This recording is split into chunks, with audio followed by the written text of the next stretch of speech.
demand justice. We demand justice. We demand justice. We demand justice. We demand justice.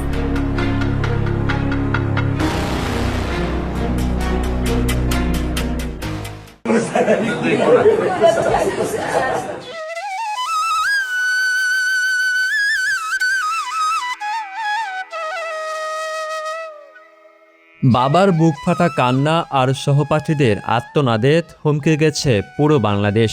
রামিসার মিষ্টি হাসির এই ছবিটা এখন সবার চোখে ভাসছে। যখন বিশ্বের সাথে তাল মিলিয়ে আমাদের এগিয়ে যাওয়ার কথা, তখন আমরা লড়ছি শিশুদের নিরাপত্তা নিয়ে। মিরপুরের পল্লবীতে দ্বিতীয় শ্রেণীর শিক্ষার্থী রামিসাকে ধর্ষণের পর হত্যার ঘটনা শুনলে বুক কেঁপে ওঠে। পুরো দেশ এখন এই নৃশংসতায় উত্তাল। টেবিল চেয়ার ছেড়ে রাজপথে নেমে এসেছেন সব শ্রেণী পেশার মানুষ। শুধু সাধারণ মানুষই নন, এই অন্যায়ের বিরুদ্ধে গর্জে উঠেছেন আমাদের ক্রিকেটাররাও। নারী দলের অধিনায়ক নিগার সুলতানা জ্যোতি আবেগঘন এক স্ট্যাটাসে লিখেছেন, ফুল ফুটবে না, ফুল আর কখনোই ফুটবে না। বাকি সবার মতো জ্যোতিও চেয়েছেন কঠোর বিচার। নিজের ফেসবুক পেজে স্পষ্টভাবে লিখেছেন, রামিসা হত্যার বিচার চাই, জাস্টিস ফর রামিসা। একই আকুতি ঝরে পড়েছে অভিজ্ঞ ক্রিকেটার মুশফিকুর রহিমেরও কণ্ঠে। নিষ্পাপ এই শিশুটির জন্য দ্রুত ও সঠিক বিচারে জোরালো দাবি জানিয়েছেন তিনি।